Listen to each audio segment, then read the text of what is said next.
Wake that ass up. Early in the morning. The Breakfast Club. Morning, everybody. It's DJ MV, Angela Yee, Charlamagne the Guy. We are the Breakfast Club.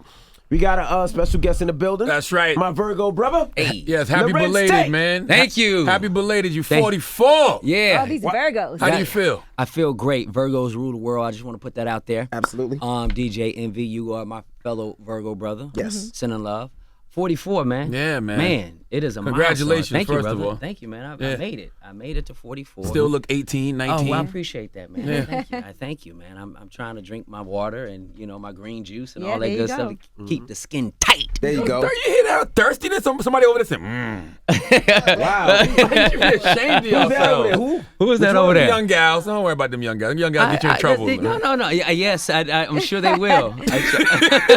And you I'm sure have the young gals. They're and you beautiful. have- They're beautiful. you have 4 sons, right? I do. I have 4 sons. My wife and I, we got 4 beautiful young Wow. kings. So Man. you was not a hoe at all back in the day.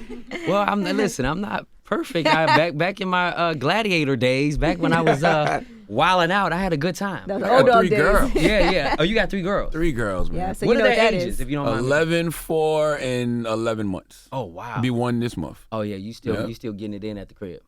Yeah. Clearly. Oh, yeah. So listen, my youngest boy just made 1 year old. Oh. God bless him. That's and he was amazing. born the same day as me. Really? That's Fellow nice. That's a Virgo, yeah, blessing. that was an amazing thing. So we have a 13-year-old, an 11-year-old, a 5-year-old, and the baby is 1. You're still fucking at the house, too? Yeah, That's got right. to. You know what I'm saying? You know what I'm saying? There's a lot of stress, you know what I'm saying, in the world. And so when you go home, man, you know what I'm saying, I got to stay away from my wife because, I look at her too long and That's it. you She know, becomes the- pregnant. That was supposed man. to be, though. I mean, the loins are tender. She's, very fertile, and I just try to stay away from her, man. I sleep in a different room, and when it's time for me to get a little something, she turns up pregnant Word. all the time. It should be like that, though. You're a faithful black male. Black men don't cheat. Absolutely. So you supposed to- continue to preach the gospel, That's y'all. right. Y'all get that through y'all heads. Black men don't cheat. Let's move on from that conversation. When did you get to that space in your life, Lawrence? When you knew? Oh man, when I met my wife, I felt like this was a good thing. We dated for a while. Mm-hmm. We dated for 6 years before we actually got Wow. married. So she needed to know she was really, or she really wanted to rock with me. Right, all, right. all of my craziness. So She needed to know? yeah, She was the one that was like, nah, I don't know yet. Listen, I was like, you still want to rock with me? I mean, you know what I like? I like the ladies. And she's like, look, man, get your mind right. Right. And the great thing about us is the compatibility, which is really, really important, and the honesty and just being upfront. And in our relationship, it's important for us to create what we want to create as opposed to what everybody else is creating in their houses, in their households, in their relationship. And, we take the bit of this or that of the best parts of relationships that we've seen, and we try to incorporate it into our own. But our walk is not going to be anyone else's walk. It's our thing, and so it's not always easy. Obviously, being in an entertainment industry, obviously there's a lot of pitfalls that are always around, and you have to have a sense of self and understanding the value of who you are and what you have. And I just started really thinking, especially when I was having children, man, I was like, family is so important. My mother and father have been together since in their 10th 11th grade, and they're still together. I don't know how they're still together, but moms and pops are still rocking, and it's a blessing. And for me, I just said, family is really important. I place more value on that in the work than a lot of the things that would compromise that, because there's always enticing things around you. None of us are perfect, Right. and my wife is my best friend, and she understands that, and we rock and we make it work. And you don't want to disrespect your best friend. I think that's the most important thing. Like, a lot of times we show more love to our homies and being loyal to our homies than we do the person we go to bed with every night, You think about it, we more loyal to our barber sometimes. which is ridiculous. Which is crazy, and it's great. Shout out to all the barbers that that we're loyal to. But this ain't the person that you're gonna build a legacy with. And Word. when you're dealing with legacy, especially when children come into play, legacy becomes really important. And I think that's where we are. My wife and I are at legacy. It's like, it's more than just You she write and that I. one down. Yeah, legacy. it's more than just what she and I. Get your pen, get the notes. We had legacy. Yeah, because L-E-G. you make sure you know how to spell that. Google it. But no, I feel like that's really important, and family is so at the top of our list of priorities and principles and standards that it becomes more than just she and I.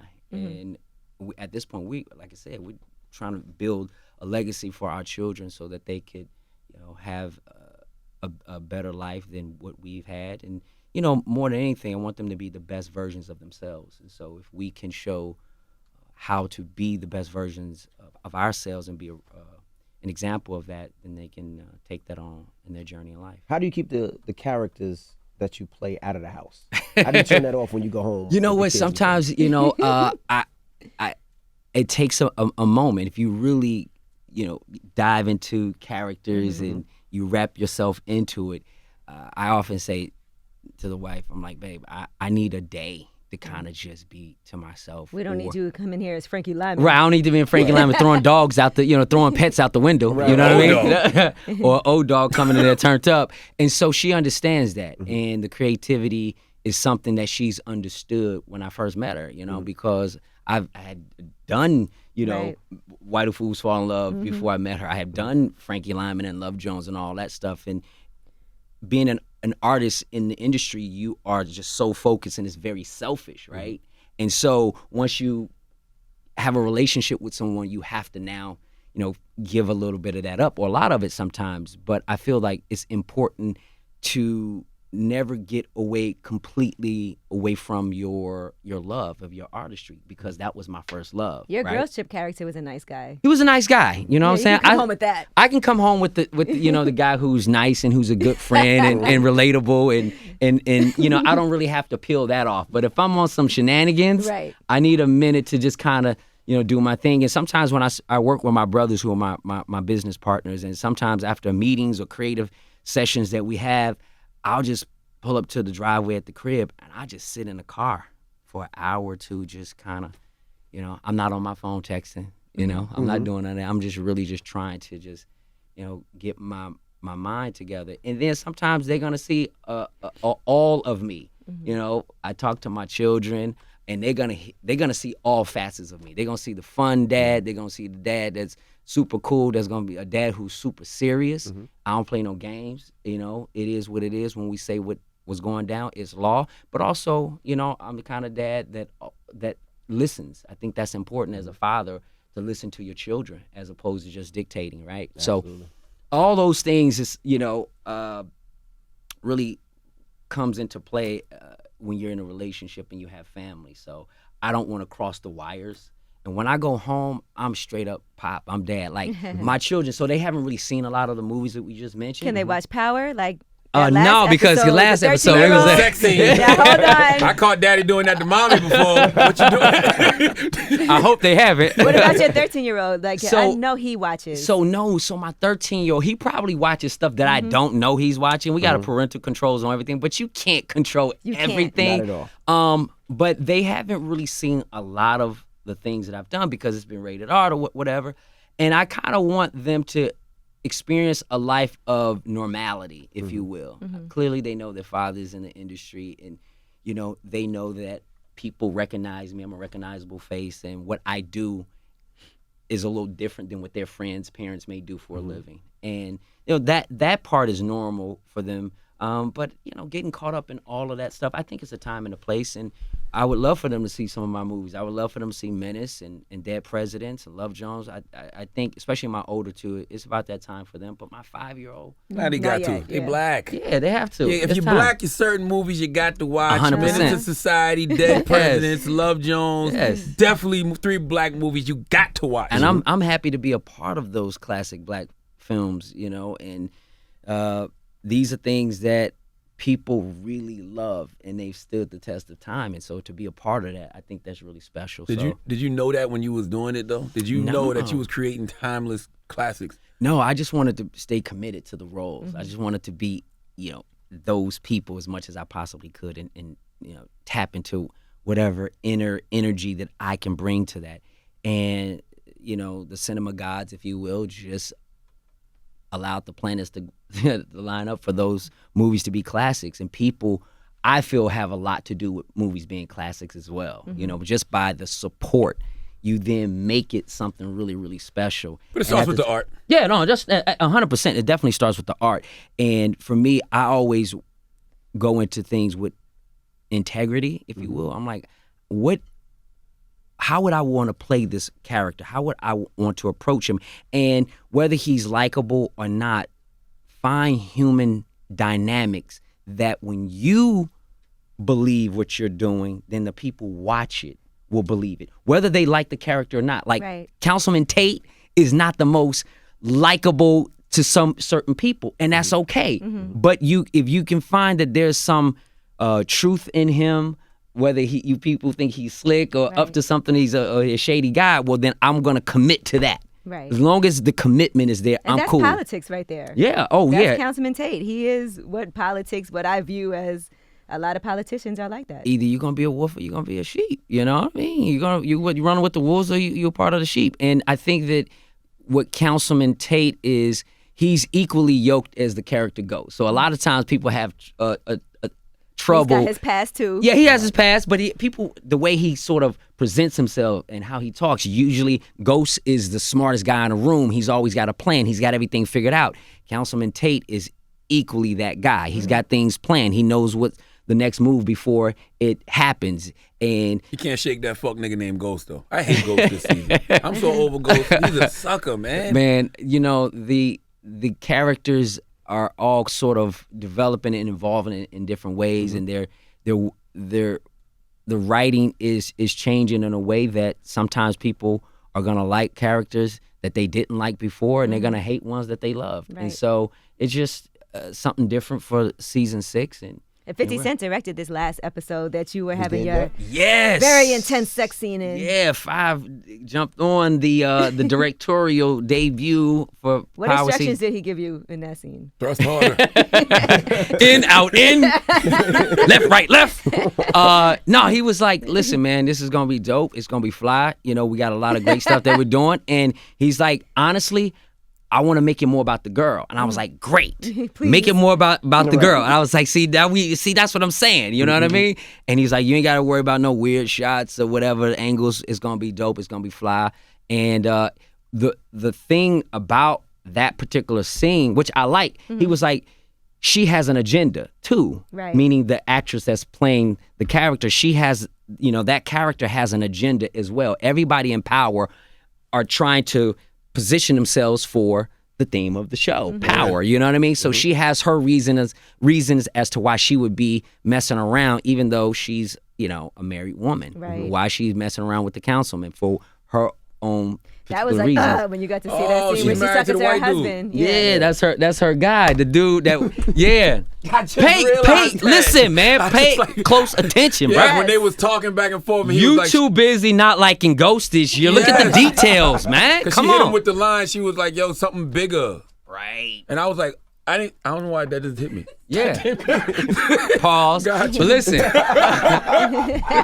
what I'm saying is focus on detail. Right. Right. And so, it's so he approached it really interestingly because it was like, yo, I want to make sure that there's intentions and it's just not like some A random crazy sex scene. random sex scene. But here's the difference. He was like, yo, in this sex scene, it's gonna be funny. He says usually on Power they're all very serious and there's music and all. This one there's a level of comedic humor in it Right. because You're on the phone. he's on the phone. She still wants him to keep smacking it and There's smashing no it way out. on the other line that he did not know that you were in the middle of having sex. because- This is politicians. Right. Politicians are always having sex on the other part of the line. They You, always do. you ever been in that situation with a girl? Like you was hitting her and her boyfriend called and she pick up the phone? Oh, hey, you wanted married. to, yeah, you I'm talking wanted about back in the day, way back in the day. You 44 You know grown. what? You know what? If it happened, I probably didn't really care. You know what I mean? It is what it is. Yeah. She's in the moment, man. Yeah.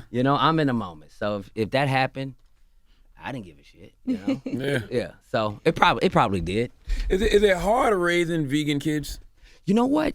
My children are not plant-based as much as I am. I do the plant-based thing, but my children, I let them live their life. You know, they kind of, they like to eat pizza and pepperoni and all that So stuff. you let them do it. You don't. Yeah, but the great thing is I implement enough of the stuff in the house that they It's have balanced. they have a balance. I think life is all about balance, and I feel like they should be able to have the choice of what they want to eat and what they don't want to eat. Because it's hard when they go to school and they have to be Sure. around people, and there's for them to be like, I can't have that. Yeah. Sometimes you have to try things and then. But even when you know the later food is bad, like you got to a point in your life where you got conscious about what you put in your body. Yes, So, well, yeah, and I'm conscious about that. So I think we do those kinds of things with regards to what they eat sparingly. I just, let them, if they're at a party, as you said, they were around friends, we let them live a little bit, but they're not standing in line for Right. 45 minutes for a chicken sandwich. We ain't doing that. Gotcha. so you ain't had the Popeyes chicken sandwich, Lorenzo? We don't mess with that. Yeah. It ain't necessary, man. That whole thing, I'm like, come on, man, what we really doing? Do you eat the Beyond and Impossible meats and stuff? Yeah, I like Okay. the different. So it's vegan nice that burgers. it's a lot more available. It's more stuff available, and I think it's important for us just to kind of look at some of those alternatives. And it's not for everybody, I think that the plant-based lifestyle is not for everybody. It works for me. It was something that I kind of just, got myself into. It wasn't, Yeah, how'd you get into it? What made you do it? I had some real bad cholesterol. Doctor was like, man, stay off that fried chicken. Did we talk about chicken again? And I said, yeah, man. I said, let me chill. And I just 2 weeks turned into, damn near 6.5 years. Was it man. difficult? No, come on, man. We Virgos, man. We decide to do something, we can do it. They you say know that chicken good though, bro. I ain't Bro, tried man, yet, yeah, but they listen, say man, that knock pop- it off, man. You know We they ain't got doing the KFC Beyond Chicken. now I'm not jumping on all bandwagons, man. You know what I'm That's saying? wild. Everybody like I don't know if I'm gonna trust that. You know what I mean? It's still GMO. Yeah, it's a lot of stuff. Now I gotta say this. I'm just be in my opinion. Just because people are vegan or plant-based don't mean that they're necessarily healthier Right. Word. than a meat eater. Correct. They're just not. It's not. I mean, it's all about what you do in moderation and balance. Because there's people who are plant-based and they just eat a lot of junk food. French fries. all French day long. fries and junk food Right. and all the candy, right? It may not have animal product, but it's filled with like you said, GMOs and sugars and all the sugar. stuff and things that all these synthetic things that don't really provide any nutrients or balance for your body. So I feel like being plant-based is a decision. I would encourage more people to put more plants and stuff in their body. You're right. I They're agree not. with that. I just read a study that said vegans are more prone to have strokes. I don't know. Yeah. I don't know what that study is. Maybe Yeah, that's they said they're vegetarians and vegans, but I feel like there's a lot of studies out there and they always contradict each other. Yeah, there's Like- always, because you have to understand, man, we are in a capitalist society, man. Like everybody's trying to capitalize on this, and if I gotta hate on this situation to make sure that my, Well, the brain stock needs. stays- I think they said the brain needs fat. brain needs fat, The brain but needs fat. there's natural fats in different things in terms of can have, plants. like, yeah, Oh, I don't know. yeah, I don't eat There's- that. I don't eat- yeah. You I'm don't not eat plant based. I mean, you I know? eat plants, but I'm not plant based. He don't eat no plants. You know what I'm saying? No, but yeah, there's natural fats in Avocado? yeah, all these things. You don't have to have meat and eat a carcass to get fat. Right. So yeah, and I think anyone who is looking into it, just do the research and the studies, because all of our bodies are different. Our Right. bodies are calibrated slightly different than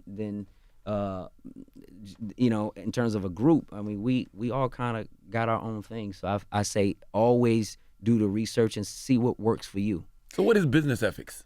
Business Ethics is a movie that my brothers and I produced. Okay. And Business Ethics is about a guy who is in the money management industry. And, he hits hard times. He loses all his clients. He doesn't have any way to really provide for himself in a way that he thinks that he could. And so he goes back. He thinks about being in business school. And there was something that was always in the back of his mind. If he could create a scheme, financial scheme, to, do a Ponzi scheme, if you will, to get people out of their money. And is that something morally okay? If people giving you some money, and if they're okay with you doing crazy stuff Right, to trying get to them flip it. rich, what would you do with that money if you had the opportunity to do something for yourself. And so he's dealing with this moral compass, and he decides, he's like, all right, you know what?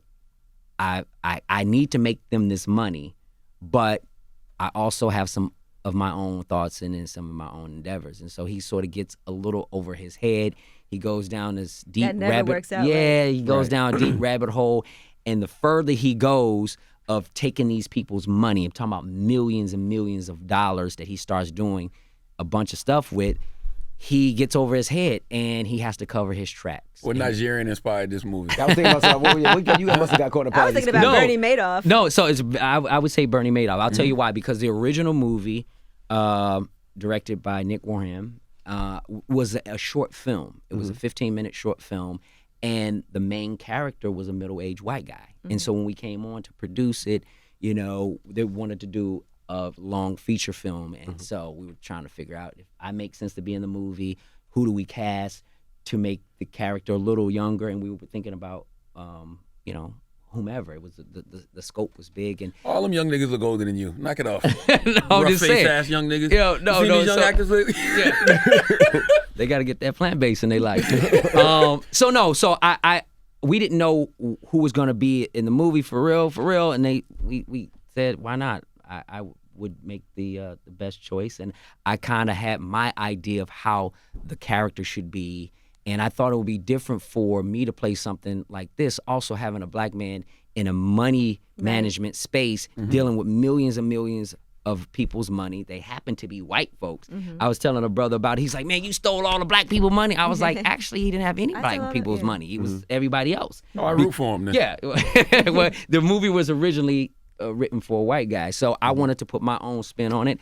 And the movie comes out this fall. And one of the things that I love about doing independent movies is because right now we're in a climate where you don't have to ask Hollywood for permission. You got a great idea. You have some resources. You have all the things that you need to create a great story and tell a story. And that's what my brothers LaRon and I are about. Lamar as well. We try to get out there and tell stories, and we're going to go straight to the market and do our thing. Have you ever done any bad investments or got scammed?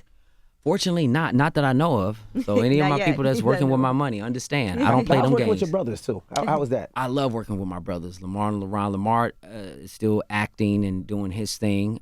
He's got some cool stuff coming out. LaRon is our producing partner. LaRon is the genius and the magician behind the curtain that allows us to sort of do all the things that we're doing. So we do things from film, television, in a digital space. We just wrapped out a project with Lawrence Fishburne and his company. It's the Bronzeville joint? Yeah, we got a season 2.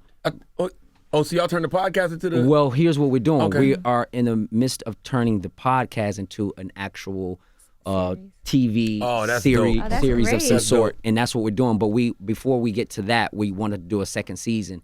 So we had a lot of great actors and actresses that came in and helped us rock out. Go ahead and answer that, DJ.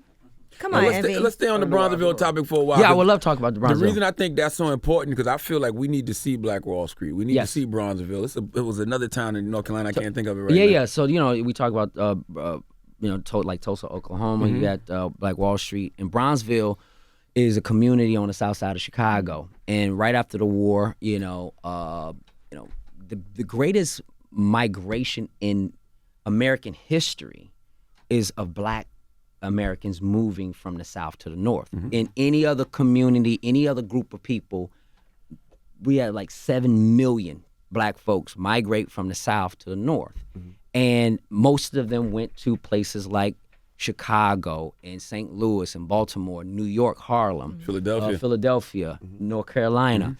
And what they wanted to do was they needed to find a place where they can have their own, especially after Jim Crow and after slavery and all that. You have to have your own, which was really important because at a time that when we didn't think that we could attain the American dream, we actually did, meaning Black folks were self-sufficient. So you go into your communities, you build up your community, you have your own banks, department stores, all the necessities, grocery stores, your apartment buildings, you owned everything, hospital, schools. We operated our own section of the law and police force. All those things were so important, and we were self-sufficient like Jewish communities or Italian or Irish. We had our thing.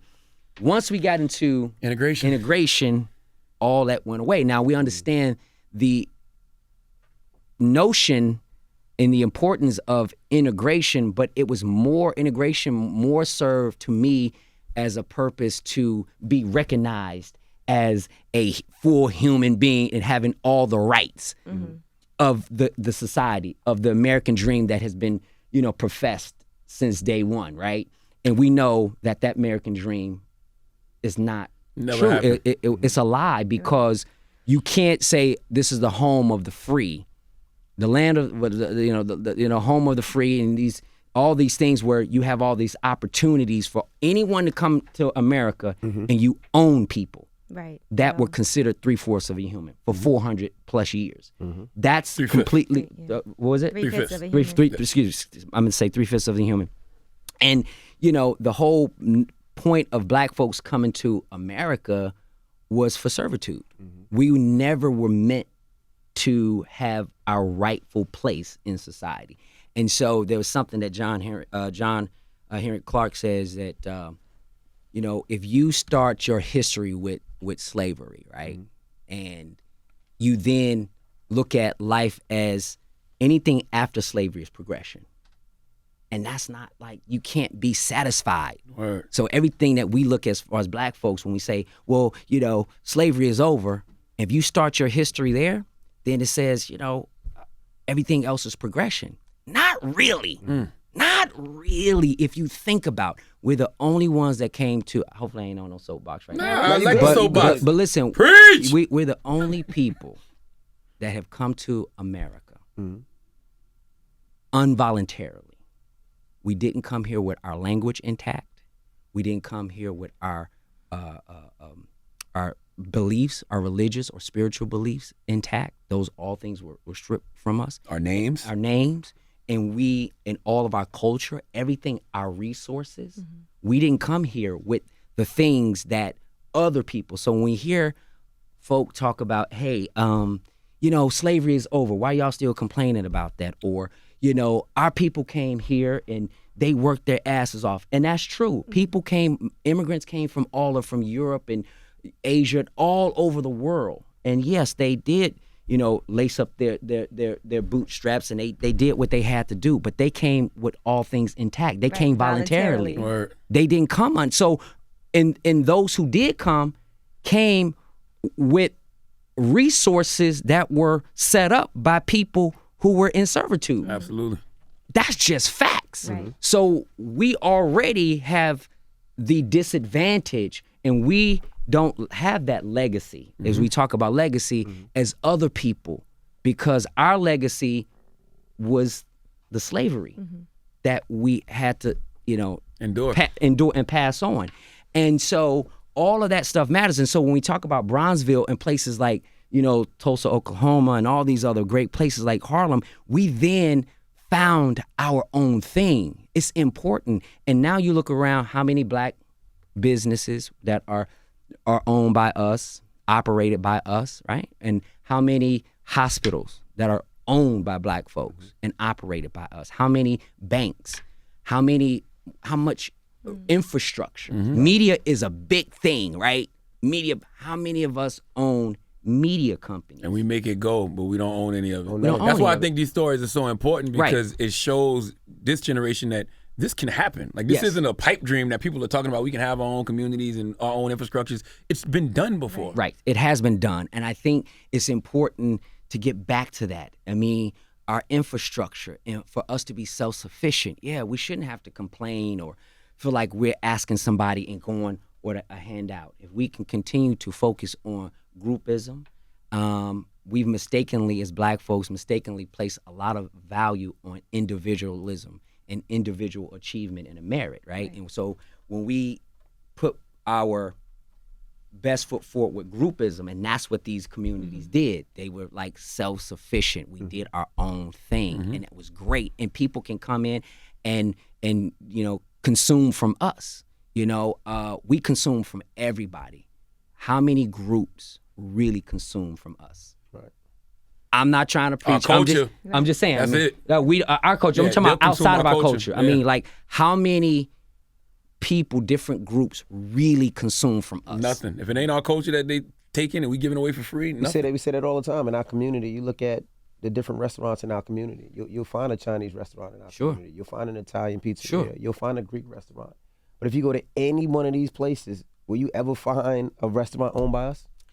Not too many. And beyond Not at all. restaurants, we're talking about technology. We're talking about, gas stations and things like that, things that we operated. We talk about supermarkets. We talk about, media. What about theater? The theaters, right? And so the malls kind of got us out of the small mom and pop shops. That's what was really good for a lot of people. Boutique shops. You can go here, you just get shoes. This one's for suits. This one's for hats. This one is for ties. This was for, all this. And once the super malls came about, a lot of that stuff, so we'll go 30 miles out. Right.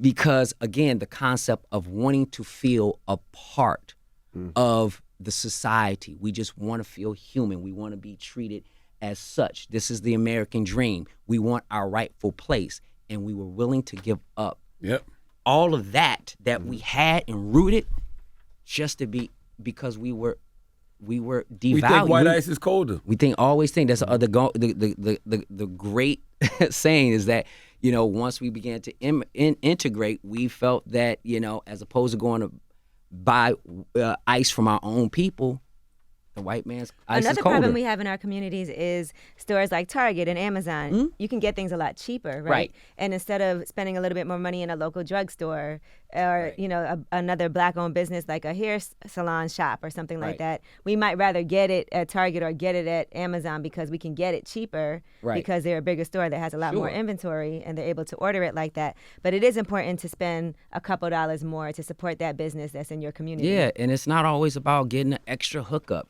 Just because they're brothers and sisters selling stuff, pay the value for what that is. We have devalued ourselves. You know what I mean? We've accepted that false narrative of devaluation. People have always devalued us, and we've accepted that, and we've passed that down. So now we want to, hook up on everything, and that's cool. But for us to be able to be in our rightful place, we have to place more value on ourselves and what support we're doing. each other. Yeah. You know what I wanted to ask you? How do you make a black movie, right? Because when I think about all those movies we grew up on in the 90s, they just seem so black. Yes, and right? good. But it's like now, I don't feel that. I tell you why, because we have to write the stories. I really feel that it's important for us to tell our stories. We're great storytellers.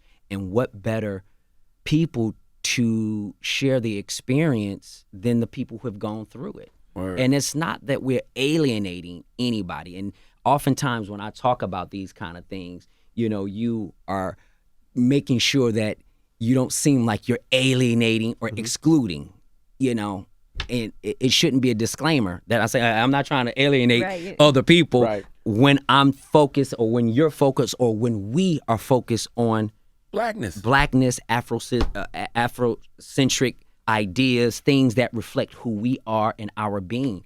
And we shouldn't be looked at as anti anything when we are representing who we are. We always talk, don't love yourself too much. Black people, don't love yourself too much. Y'all just a little too radical. You're a little too into it. It's like, no. It's just there's a level of consciousness that we have, and that's important for us to share. And I think when we tell our stories and we don't objectify ourselves and we don't go into these stereotypes, oftentimes we mock the mockery that was created. Yes. So I see a lot of that, and no disrespect to anybody getting their money and doing their thing, whether it's TV or film and the music. It's like sometimes you're mocking you created. That's why I say we ain't standing in no line for no chicken. Why? You understand what that means? Like people, and then they're talking about they fighting to get into the chicken. Shooting, all that. Bro, it's like, do you understand? You're perpetuating the mockery that was created. You can't do it. So they say, well, look at them. And here's the thing. I know there's some franchises that are owned by black folks that's getting this money, and we should do that. Absolutely. But they don't own the corporation. Right. You know what I mean? So the shareholders in the corporation are looking at black folks standing in line fighting and shooting over some chicken. My sons and children would never be in those lines. Right. It's not going to happen. And I'm not knocking no one who's doing it, but as a whole, we just need to just recognize what we're doing. So when we're storytelling, the media, I know black celebrity gossip is always good, and that's $1 billion industry. You keep that going, and that's fine. I just say balance. I'm cool with all of it. Balance. If we can interject some balance and all that, then we I don't even want What do you balance. think of the TMZs though? So something like a TMZ, Uh-huh. who it's not owned by us, but make millions and millions of dollars off of what we do. Yeah, but again, we have to recognize that, and we have to say some of us, or a lot of us, have to start saying, okay, how do we shape up things that make sense for us? You know what I mean? TMZ is going to be there. That's cool. What do we do? What are the alternatives? That's what I'm talking about, balance. I'm like, this is commerce. There's room for everybody at the table. We just need to be at the table with our ideals, with our concepts, with our narratives, not narratives that were created by someone else.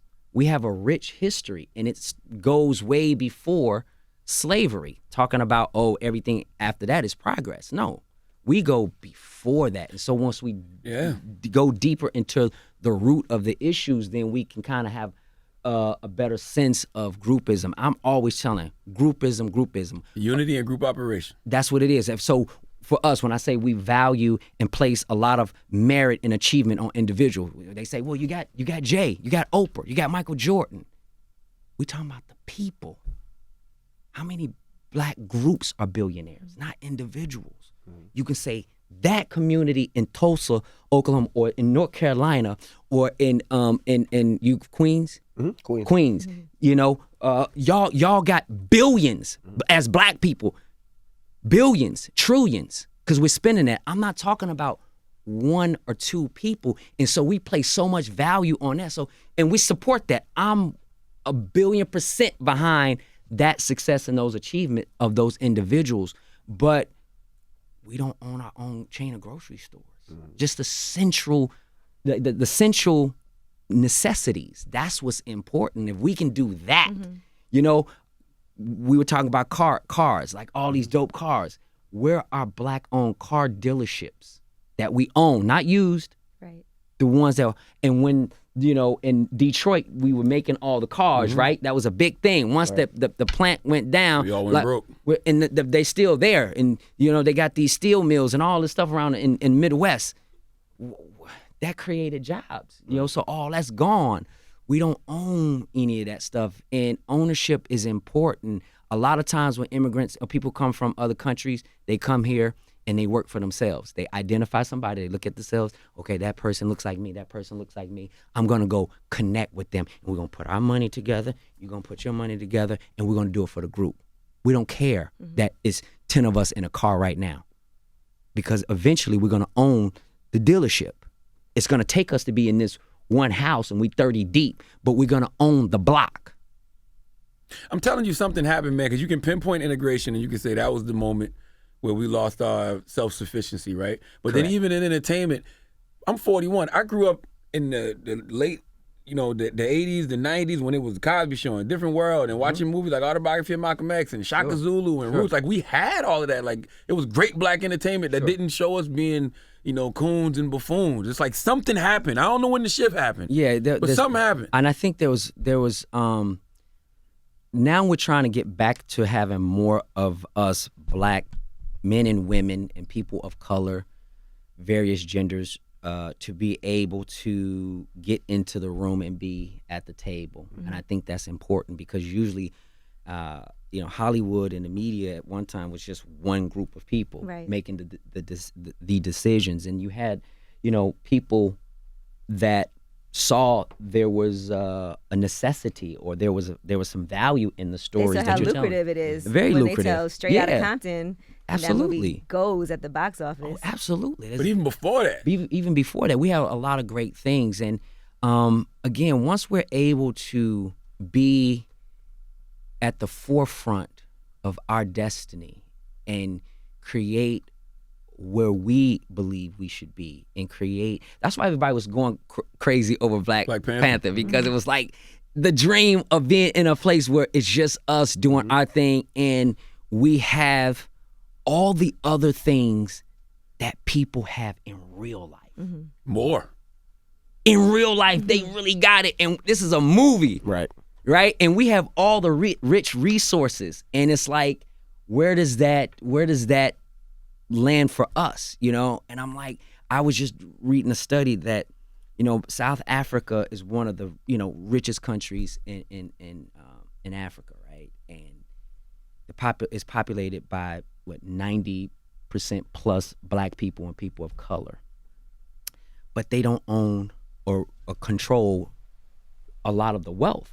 It's still the European folk that still control, and they are a small percentage. So you got a country, and this is not, but this is what I was reading. I was like, and it just made me start scratching my head saying, why you got mainly black folks there, and they don't control the money.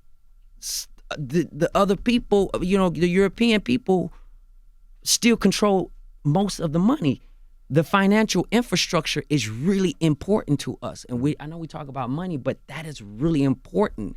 Like the infrastructure and all that money, the economic, I was like, that don't make sense. Not in Africa, not in South Africa. Oh, if you think of colonization, like they did, yeah, it makes sense then because they did the same thing over there that they did here. They did here, yeah, you know, and you follow your you know, your colonizers or your oppressors, you know, so they set the tone of what your religious beliefs are going to be, what your language is going to be, and then you start seeing things from that narrative. But again, I hope I ain't getting too deep on it. What do I donate to your campaign? Councilman Tate. Councilman Tate, I'm yes. going to write you a check, Councilman Tate. What did you think about when 50 changed the theme song of Power? Oh, man. You know, I was a little shocked because when I first heard it, it was a little jarring because I saw a rough cut of it, and I was like, "Is this attempt? Like, what is that?" And you know, myself, I don't have a problem with the actual song. Right, song's dope. The song is actually fly, but I just felt that it would be very difficult for people to accept something that they haven't heard before. I think it would be jarring, just like it was to my ear. Like, what is this? And you know, I told Five, I was like, yo, man, it's going to take a minute for people to get used to it. He was like, yeah, we're just going to, you know, give him something new because his intentions were right. Right. He wanted to give, you know, people something really good. It's the last season 6. He wanted to get the young folks in and try to change something. So his intentions were right. I just think it didn't land well. Right. I think if it were played on the radio first and warm people up, maybe so, but you can't like change it right in the middle because that's like an anthem. That's like you're accustomed. That's sounding the alarm, and you can't just change. Like if we watching Good Times and then Fresh Prince of Bel-Air come on, you're gonna be like, wait a minute, I want to deal with the struggle. I mean, you know what I'm saying? So the Good Time thing was the struggle, and then Fresh Prince of Bel-Air is something totally different. You know what I mean? So I think it's just didn't land with the people, but the song to me, I think is fine. I just feel like as a standalone. It's as a standalone. Yeah. Are you gonna be in the spinoff? I don't know, man. Y'all can't be putting me out here like this. I don't know.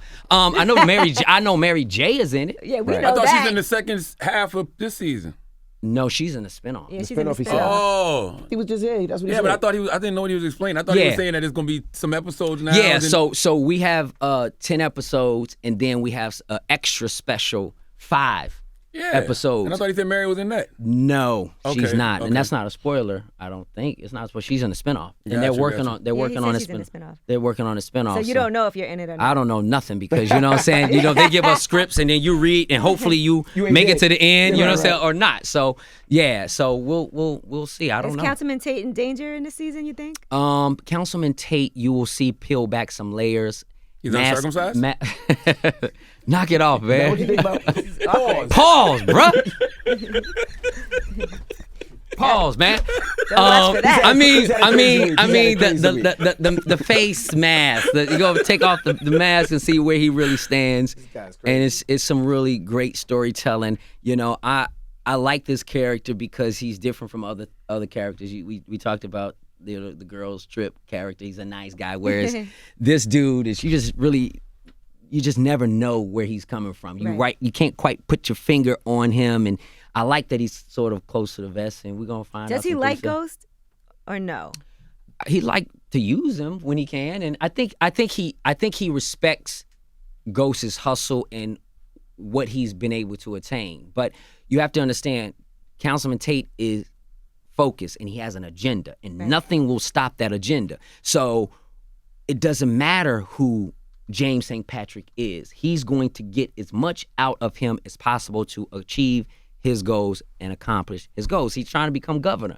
He's going to do whatever he got to do. It's some crazy stuff this season. I promise y'all. We already have seen some crazy Now, things. before we go, when our homegirl Tethlan, she walked up to you, she quoted Love Jones. Yes, Love Jones. And I saw you post about Love Jones too. Mm-hmm. You think that's something y'all would ultimately do? You said it would depend on the script. It would also, yeah. I think the direction, the script, everything, because you don't want to mess it up. So Nia Long and I have been talking. We're just trying to figure it out. And if we don't wind up doing a sequel to Love Jones, we certainly want to find something in that space. We was like, yo, we should do something like, I don't know, Mr. and Mrs. Smith or something. Anything. We need to do something where we got this love thing going on, because I got to have that. Yeah. Got to have that. And even my wife, she was like, look, if y'all gonna do a Love Jones 2, the wife was like, that shit got to be classic. It does. You can't mess it up. Y'all got to That's be a lot all to live in. up to. That is, So right? I kind of, did I interpret that like, yo, so the love scenes can be it's like, slow down, just make it right and do it right. Just do it right, but y'all got to do it. So, Because I feel like big Coming up- to America 2 going to open the doors for a lot of that stuff. Yeah, and really it See should. what it's gonna be though. And it should. You know what I'm saying? We'll see. That's a classic movie. Now, my kids watch that. They love their Coming to America, so we're going to be definitely excited to see what's happening with that. But there's a lot of great things that's going on, man. I'm truly blessed to be rocking with my fam, my bros. Can I give a shout out to my brother? Why you got the big? Let me bring my brother Lamar over here. Come Put here, the Lamar. camera on him. Come on, Lamar. Just come over here real quick, man. Damn, bro. You standing over there, man. I mean, like, y'all know my brother Lamar. Yes, indeed. Lamar, say what up. What up, people? Yeah. You can say what up to them, not to okay. Man, come on. Yeah, who's he I looking said at? hello to Angela. I said what up to DJ, and I said what up to Charlamagne. Okay, yeah. Lamar, This my guy. Yeah. Lamar, it got the smoothest voice. And every time you know what I'm saying? What up, y'all? He's like this all the time. I'm on the phone. I call him like, bro, can you get the bedroom voice off this? You just do his Gotta arm get off it. like that. You know what it is? That's that brother love, man. Don't let that fool you. I love my big bro. Well, we And appreciate you for joining us. yeah, Indeed. absolutely, Appreciate For man. everybody Number love. listening on the radio, they just kissed on the lips. If you saw on camera, Yo, then would you you know stop? I'm lying. But Now if you you saw on camera, you gonna see it's not the case. But here's the deal, Yeah, man. you mad It's kinky all this week, bro. love. It's all love. There's no incest going on in Never, ever. this family. But I love my brother. I love you guys, DJ Envy, Yeah. Angela Yee, and my man Charlamagne the God. I appreciate y'all for always showing love to me. And bring me back, man. Y'all be having a lot of people on this show, and it's only my second time, man. That's your come back anytime you want. You know what I'm saying? When All right, I'll be back here tomorrow. See you tomorrow. That fast, but, anytime. Well, it's Lorenz Tate. It's the Breakfast Club. Good morning.